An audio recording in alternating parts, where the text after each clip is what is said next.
pull up.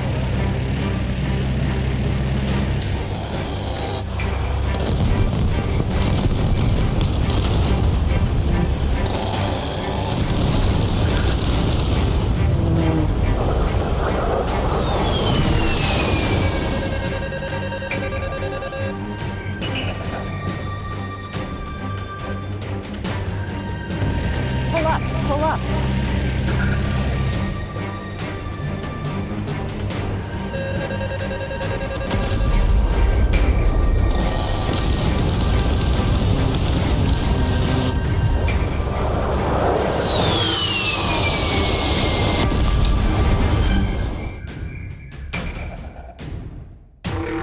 G'day everyone and welcome back to the Warthog project. Today's video we're going to be building a new oxygen regulator. So I'll just jump in the jet now. I'll show you the old one before we rip it out and then we'll head out to the workbench and build a new one. This is the one that I've been using since day one. You can see that it's not realistic because it uses normal toggle switches instead of levers like the real one does. So what I'm going to be doing is ripping this out. We're going to be redesigning the panel itself and we're going to be putting 3D printed levers in here so it looks more realistic. This one's already got a servo in there, it's just the needle's not connected at the moment, and the flow light also is not connected at the moment. So what we'll do now is we'll rip this out of the jet, we'll head into the workbench, I'll show you how I designed the new one in CorelDRAW, show you how I 3D printed all the new parts, we'll put the new one together and we'll get it back in the jet. Here we are in CorelDRAW. This one up the top here is the old version. You can see that it has holes for the switches in all the layers. And this one down here is the new version with the rectangles cut in it for the levers instead of the toggle switches. This is the same format that I make all my panels. This piece here is the rear piece. It's solid black acrylic. All the green holes are where LEDs go to backlight the text. The next layer is a opaque white 3mm piece of laser cut acrylic. Its purpose is to diffuse the LEDs and also add as a spacer for all the bolt holes. This is the top layer, 2mm thick solid white acrylic. These two pieces here get glued together. The whole thing gets painted black and then the text gets engraved in it. This bit here is the gauge. That has not changed from the old one. So the old one's just going to bolt directly to the new one. That's a piece of 2mm acrylic with the faceplate engraved on it. That's a clear cover. This one here is just a spacer, and then this one here is what holds the servo. So the needle comes through the hole, and then that is stuck on top. This little bit here is a cover for the flow light. So what we'll do now is I just basically import all of this into my laser cutting software and we fire up the laser and cut each piece. So we'll go do that now.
Okay, so here are the parts of the panel. That's the rear, that's the opaque spacer in the middle, and that's the top plate that will be engraved with the text.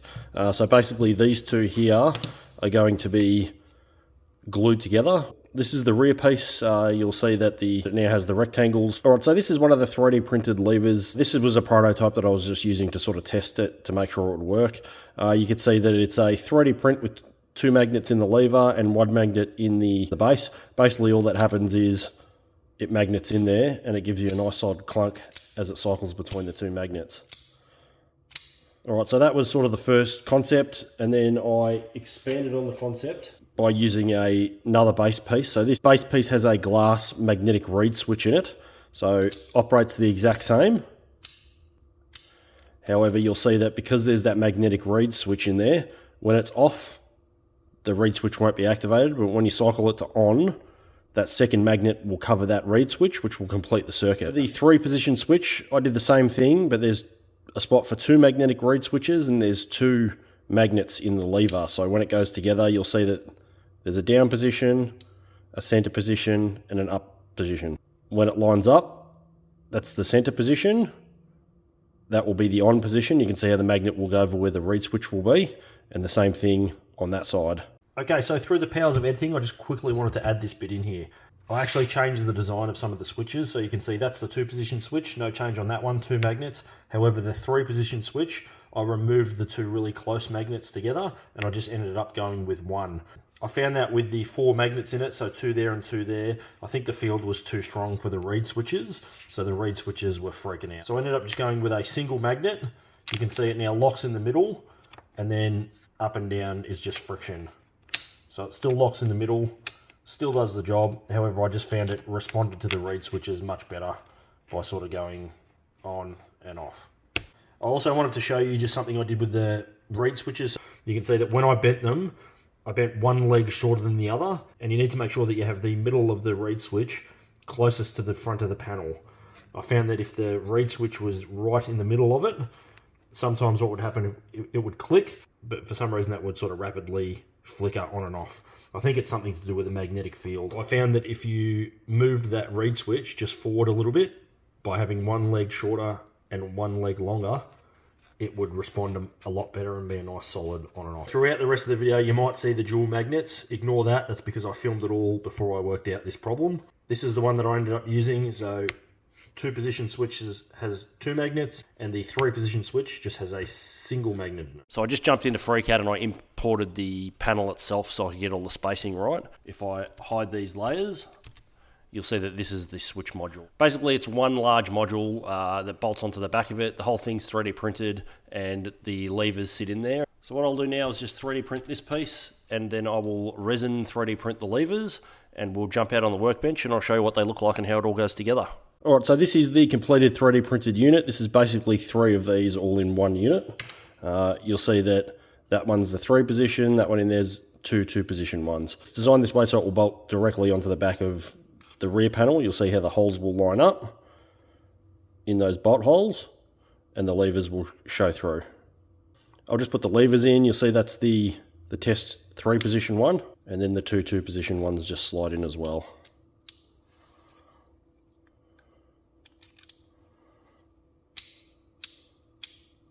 And then that gets bolted on like that with the top cover over the top of it, and when it's all bolted together, you should have some levers. Alright, so now I'm just going to glue those together, get some paint on that, and start setting this thing up. All the holes in here are for LEDs. They're in the same position that it was on the old panel, so all I have to do is pull that circuit out and glue it in. We'll just glue these bits together here. I'll just give it a scuff with the sandpaper just to make sure it's nice and level and gives the solvent cement something to bite into. That's the bottom, so that's going to have to come off.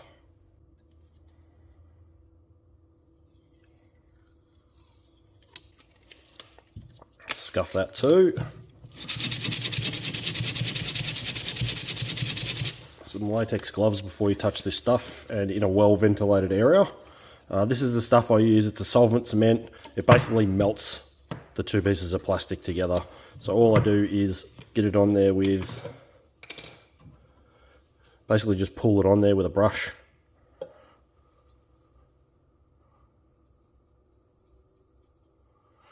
So this will actually melt the plastic.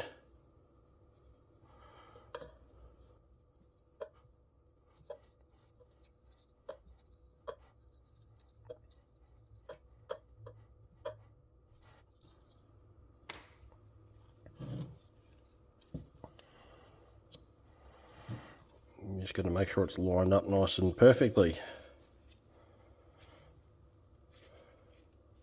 It's already stuck.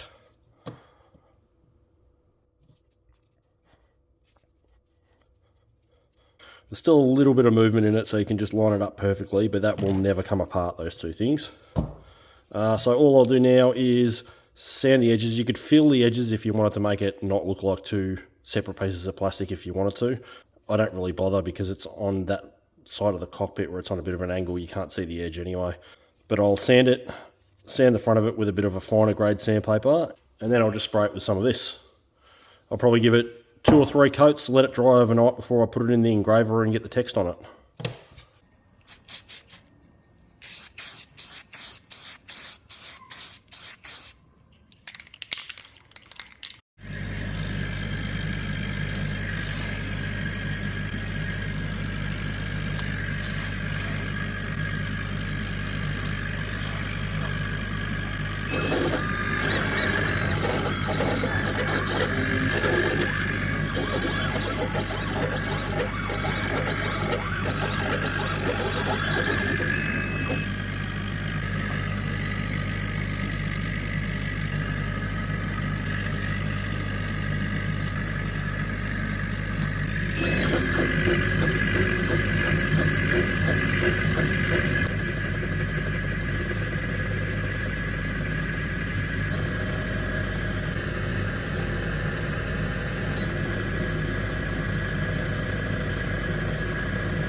Alright, so most of the building is finished. Here is the back plate.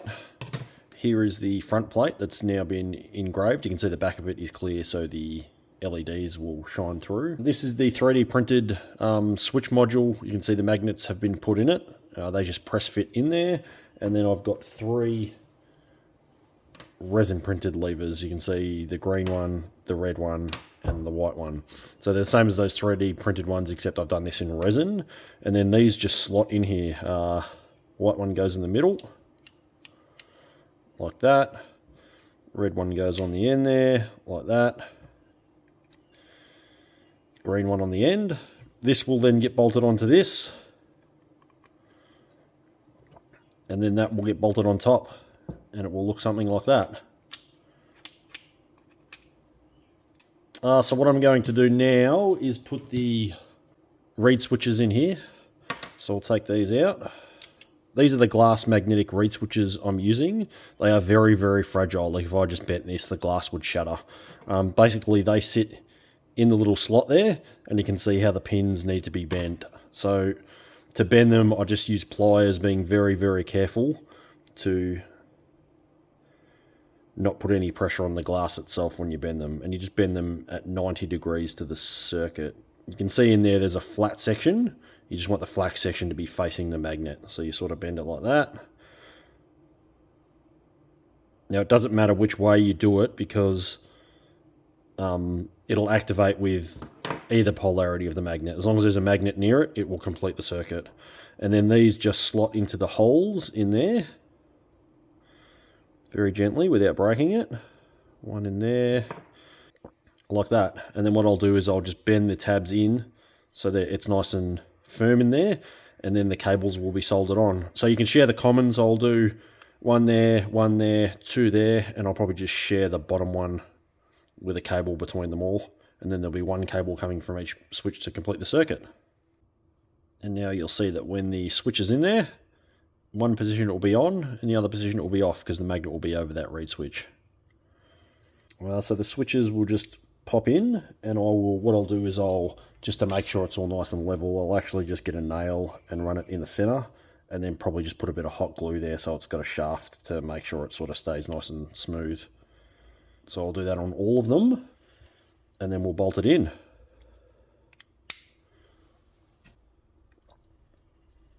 I like where this is going. Well, what we'll do now is just the last sort of little finishing touches of paint. So I'm just going to weather them up a little bit. I'll show you how I do that. Basically the same as dry brushing for like a model airplane. I'm just using flat aluminium to dry brush the edges to make it look a bit worn. It's probably not realistic because these are not actually metal, but if you wanted to, you could probably use a different color. I'm sure all of you guys that are like rivet canners will be, oh, they're not metal, so they wouldn't be silver underneath. Again, I'm just trying to make it look old and worn. It's really, really simple. All you do is get a nice big fat brush, a bit of silver, get a lot of it off, and then just touch up the edges to give it a bit of shine and a bit of worn.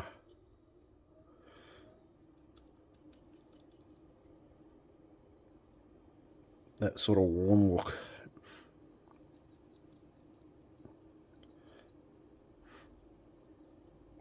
I'll sort of do a little bit more on the side, on the bits where the bolts would be, like that. And I reckon if you do the whole thing, it'll look a bit fake, but if you just do a couple of edges more than the others, I suppose the on and the off switch would be used the most, so I might just do a bit on the edge down here, and maybe even a little bit up in there.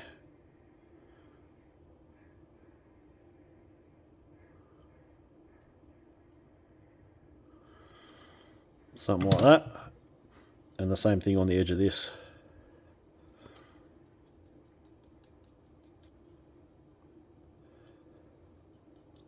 If you really want to, you can do a big bit too, like something like that. There you go. Now it looks a bit worn and used, like the rest of my A10.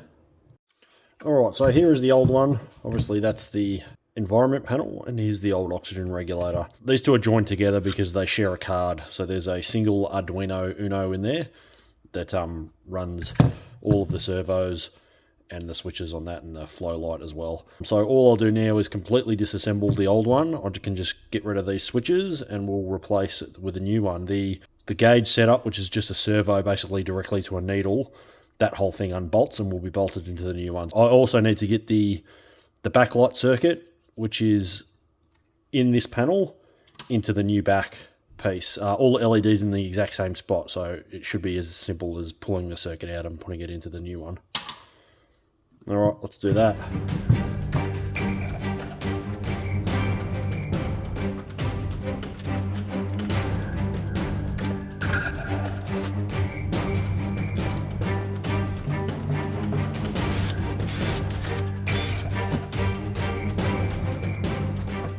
Alright, so that's the panel essentially torn down. You can see that that used to be where the flow light LED went. I've 3D printed a new piece for the new one for that.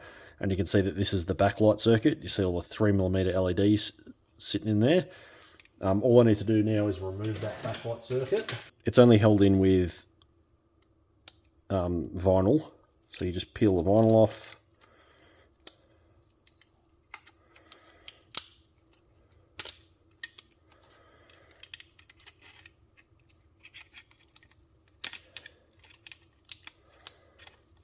This is the first time I've undone this in probably, I don't know, 8 years maybe.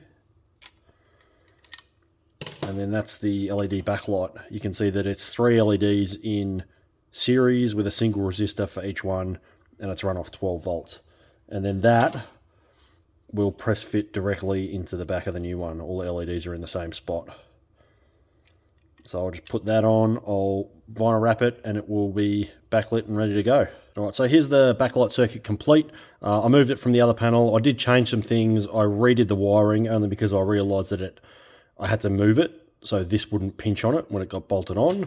I also changed the connector. There was like a hard connector in there that the wire would come up and go into, that's in the side console for the backlight circuit. I changed it to this longer cable just to give it a bit more reach and make connecting it a bit easier. And then I added this extra wire which will connect to this little thing here. So this is the backlight for the gauge. You can see how it sits off, so there's no hot spotting, and then that goes on there. And then once I get it in the right spot, I'll just solder that direct to that. So what I do now to keep it in place, it is press fit in there, it won't come out, but I always put a bit of vinyl on the back of here. It keeps it in place. It also stops all the backlight from bleeding, so you don't get spill around the edges, and it stops anything from shorting out on the back of it. So this is just normal vinyl like you'd use to wrap for a car or for sign writing. I'm just going to punch a hole in it using a little hole punch. Doesn't really matter where I do the hole, probably about there. And then I'm going to pass the cable through it when I stick it on, and then hit it up with a heat gun and get it in there. So I'll just pass this cable through that hole, and this cable through that hole, peel that off and stick it on. I'll just press it on like that, and then I hit it with a heat gun and just push it down with this, and it will be on nice and flush, and then I will trim the edges.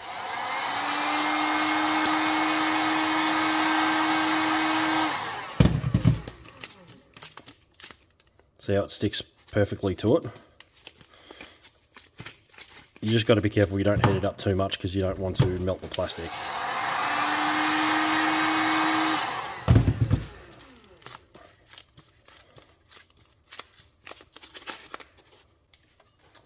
Now I will just trim the edges of it here.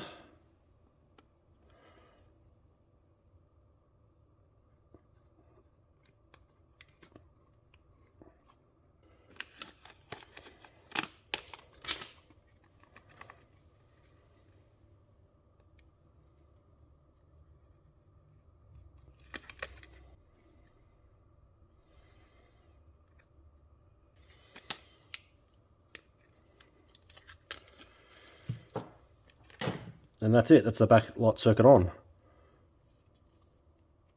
Just hit it up to 12 volt power and we'll see if it works.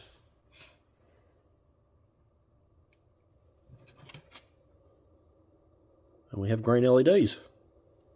Alright, so this is a small little thing I 3D printed for the flow light. You'll see that there is a spot for 2 nuts just to press fit in it. Like that. And then that will get bolted in from the front there to hold the flow light in place. The screws are too long.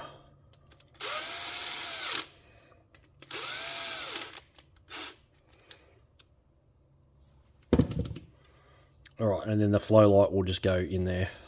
It just makes it stand off a bit so you don't get a nice big hot spot in it. It's nice and sort of diffused. Alright, so the next thing to go on is the gauge itself. First thing is the faceplate. This is out of the old one, that's why it's got one broken corner, but it still does the job. Just slides in like that. You use really long bolts for this to keep it in. It's like a big sandwich. I'll just put one bolt in. And then the next piece that goes on is your backlight. That's the thing I showed you before, 3D printed with 6 LEDs in it. And then we'll chuck all 4 bolts through.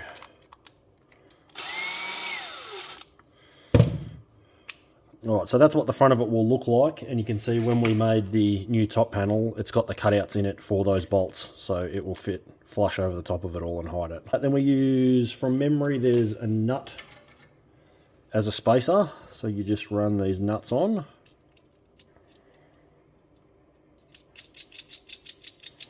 I think there might even be a couple of nuts as a spacer on this.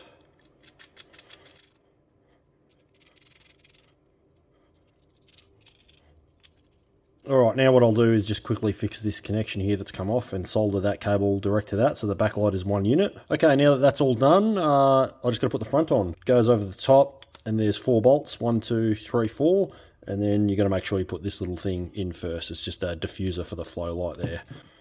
So this just press fits in here, and then that goes over the top.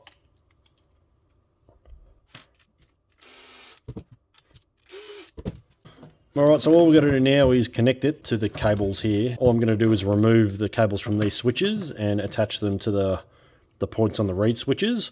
The servo just gets bolted on there, and then the needle is just a simple nail that press fits into the servo from behind it there. And the flow light, I'll just replace that with a warm white LED instead of a bright one to give it a bit of an oldish look. And then we'll fire it up on the workbench here and check that it works in the sim, and check that the backlight circuit's all good, and then we'll get it back in the jet. I was just about to start wiring it up, and I remembered I could use this opportunity to fix this as well. This has been bugging me for ages. So this is a real aircraft knob, and you can see how defog is half covered by it. So I'm just going to quickly cut a new faceplate. I'm also going to replace this switch with a mil-spec one, and then we'll get it back in the cockpit and see if it works. Alright, so here is the finished product. You can see that I got around to redoing the environment panel too, and the canopy defog is no longer all messed up. But here is the new oxygen regulator. 12 volts in. If I flick it on, you'll see the backlight will work.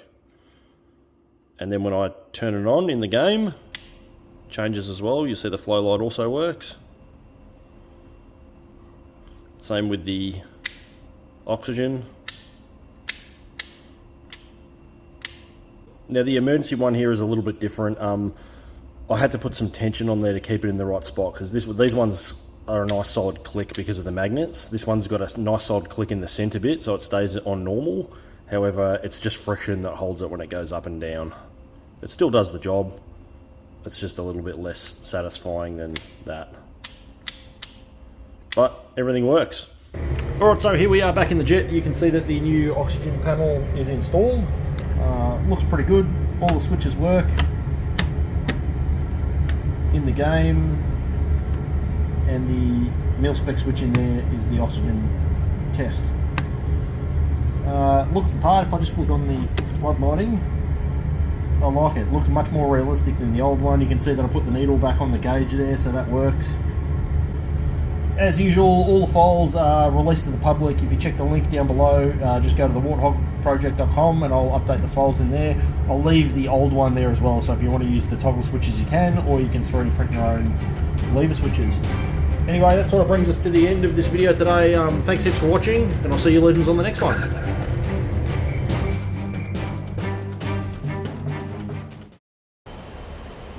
Comes our release cue, and pickle, pickle, pickle, pickle. All their bombs away. Warning, autopilot.